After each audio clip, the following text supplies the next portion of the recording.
আসসালামু আলাইকুম ওয়া রাহমাতুল্লাহি ওয়া বারাকাতুহু। আলহামদুলিল্লাহ, ইন্নাল হামদালিল্লাহ, ওয়াসসালাতু ওয়াসসালামু আলা মান লা নাবিয়্যা বা'দা, আম্মা বা'দ। সম্মানিত দর্শক, আজ সারা পৃথিবীতে মানুষ টেনশনে বিভোর। ছোট বাচ্চা থেকে শুরু করে বৃদ্ধ পর্যন্ত টেনশনের জগতে, টেনশনের সাগরে হাবুডুবু কাচ্ছে। সব কিছুর ঔষধ আবিষ্কার হয়েছে, টেনশনের কোনো ঔষধ আবিষ্কার হয়নি। তবে মানুষ যা করতে পারে না, আল্লাহ পাক রব্বুল আলামিন তাই করেন। আল্লাহ পাক রব্বুল আলামিন চান না পৃথিবীতে তার কোনো বান্দা, কোনো বান্দি টেনশন যুক্ত থাক। আল্লাহ তাআলা চায় টেনশন মুক্ত হয়ে আল্লাহ তাআলার ইবাদত করুক, আল্লাহ তাআলার জিকির করুক, পাঁচ ওয়াক্ত নামাজ আদায় করুক। কিন্তু ইসলাম বাদ দিয়ে আল্লাহ তাআলার হুকুম অমান্য করে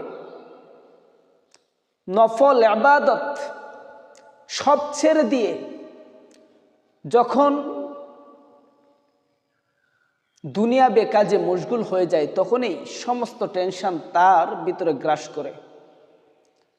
দর্শক, আসুন আজকে এমন একটি আমলের কথা আপনাদেরকে জানাবো, যে আমলটি আপনি যদি করেন, আপনার ভিতর থেকে সমস্ত টেনশন, চিন্তা দূর হয়ে যাবে, আর টেনশন মুক্ত হয়ে আপনি চলাফেরা করবেন।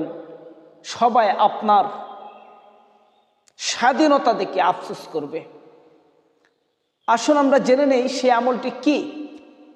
এমন দুইটি নাম রয়েছে আল্লাহ তাআলার, যে দুইটি নাম নিয়ে আপনি প্রতিদিন 100 বার পাঠ করবেন।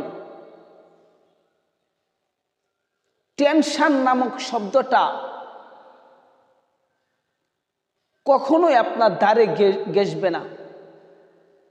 সেই দুইটি ওয়াজিফা হলো, ইয়া হাইয়ু ইয়া কাইয়ুম বিরহমাতিকা আস্তাগীস, ইয়া হাইয়ু ইয়া কাইয়ুম বিরহমাতিকা আস্তাগীস। দর্শক, এই দুইটি জিকির কমপক্ষে প্রতিদিন 100 বার আপনি পাঠ করুন। টেনশন বলতে একটি শব্দ আছে পৃথিবীতে, এটা আপনি ভুলেই যাবেন। এই জন্য বেশি বেশি পড়বেন, ইয়া হাইয়ু ইয়া কাইয়ুম বিরহমাতিকা আস্তাগীস। যারা আমার ভিডিওটি দেখছেন অবশ্যই লাইক করে যাবেন, আপনার মন্তব্য কমেন্ট বক্সে জানিয়ে যাবেন, এবং আলোর পথে টিভি চ্যানেলে নতুন হয়ে থাকলে চ্যানেলটি সাবস্ক্রাইব করে আমাদের পাশে থাকুন। জাযাকাল্লাহ।